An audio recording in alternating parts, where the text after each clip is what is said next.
नमस्कार, मैं शिवानी। नॉनस्टॉप 30 खबरों में आपका स्वागत है। चलिए जानते हैं देश और विदेश से जुड़ी खबरें। भारत और ऑस्ट्रेलिया के बीच एडिलेड टेस्ट में ऑस्ट्रेलिया ने 337 रन पर पारी समाप्त की। सिराज और बुमराह ने 4-4 विकेट लिए। भारत की पारी संकट में रही, जहां उसने 128 रन तक 5 विकेट खो दिए। स्टार्क ने 6 विकेट लेकर भारत को ऑल आउट किया।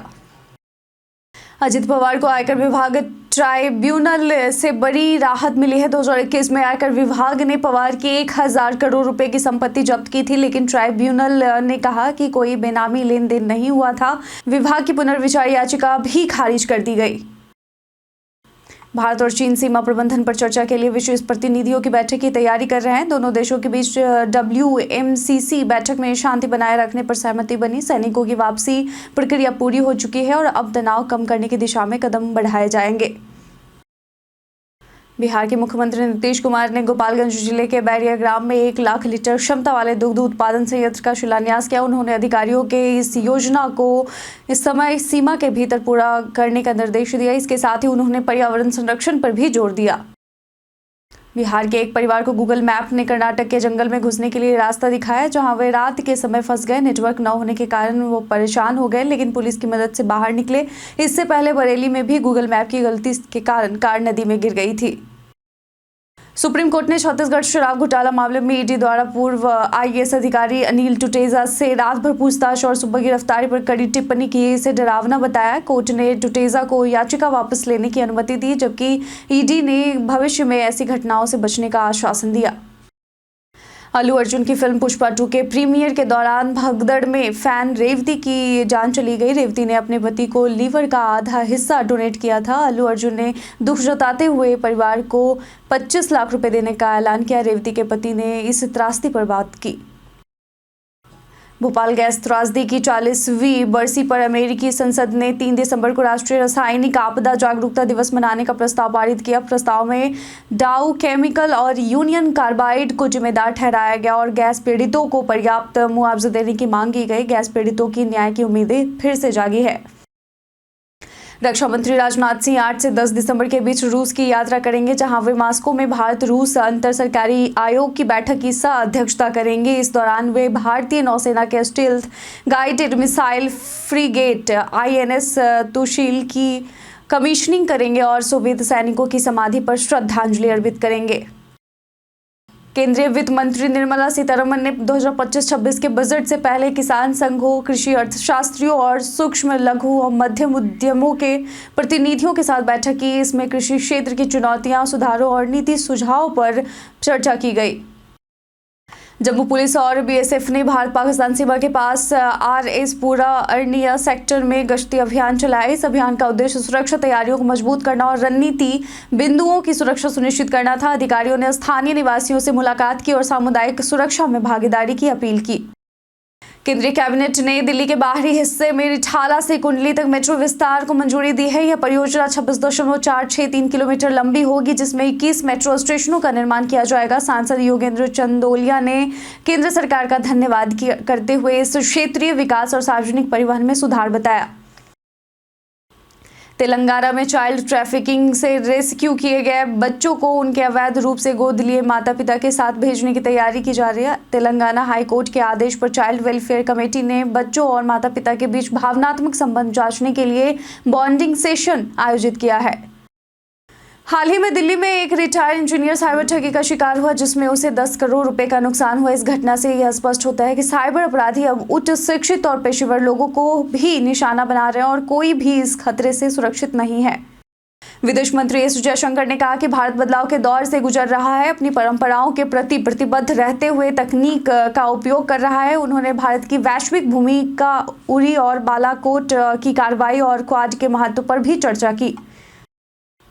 दिल्ली, NCR और उत्तर भारत में ठंड बढ़ने लगी है। 8 दिसंबर से पश्चिमी विक्षोभ के प्रभाव से पश्चिमी हिमालय में हल्की बारिश और बर्फबारी हो सकती है। श्रीनगर में -4.1 डिग्री तापमान दर्ज हुआ। उत्तराखंड में भी मौसम में बदलाव की संभावना है।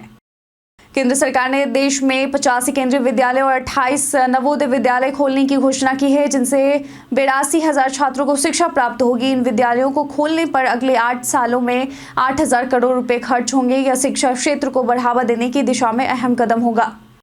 मणिपुर के इम्फाल पूर्वी जिले में सुरक्षा बलों और उग्रवादियों के बीच मुठभेड़ हुई, जिसमें 1 घंटे तक गोलीबारी चली। हालांकि कोई हताहत नहीं हुआ और केंद्रीय गृह मंत्रालय ने स्थिति को काबू करने के लिए अतिरिक्त बल भेजे हैं।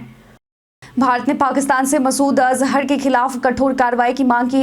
इस पर विदेश मंत्रालय के प्रवक्ता ने पाकिस्तान पे आरोप लगाया। मसूद अजहर के पाकिस्तान में सभा आयोजित कर भारत के खिलाफ जहर उगला। भारत ने सीरिया में नागरिकों की सुरक्षा पर भी ध्यान दिया।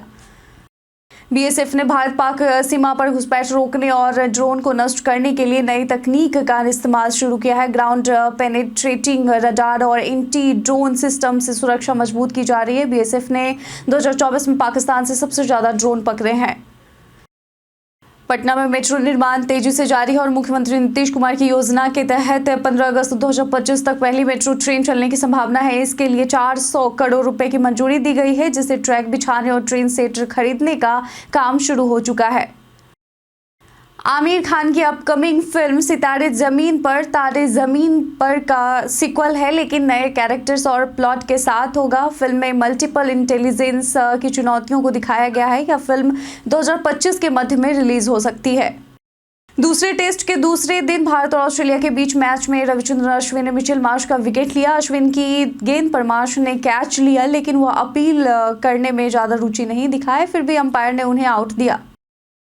अल्लू अर्जुन की पुष्पा 2 ने 5 दिसंबर को रिलीज होने के बाद 2 दिनों में 265 करोड़ रुपए का बॉक्स ऑफिस कलेक्शन किया। फिल्म ने दुनिया भर में 400 करोड़ रुपए की कमाई का आंकड़ा पार कर लिया। पुष्पा 2 ने कई फिल्मों को पछाड़ा। अंडर 19 एशिया कप 2024 का फाइनल भारत और बांग्लादेश के बीच 8 दिसंबर 2024 को दुबई में होगा। भारत ने श्रीलंका को हराकर फाइनल में जगह बनाई, जबकि बांग्लादेश ने पाकिस्तान को हराया। फिल्म अग्नि में दमकल कर्मियों की संघर्षपूर्ण जिंदगी को दर्शाया गया है, खासकर विठल राव की कहानी, जो अपने परिवार और पेशे से संघर्ष करता है। फिल्म मुंबई के लोअर परेल की आगजनी घटनाओं पर आधारित है, जिसमें दमकल कर्मियों की अहम भूमिका दिखाई गई है। इमरजेंसी फंड और पर्सनल लोन दोनों अलग अलग स्थितियों में उपयोगी हो सकते हैं। इमरजेंसी फंड अचानक आए खर्चों से निपटने के लिए बिना ब्याज के बचत होता है, जबकि पर्सनल लोन तत्काल धन की जरूरत पूरी करता है, लेकिन इसके साथ ब्याज जुड़ा होता है।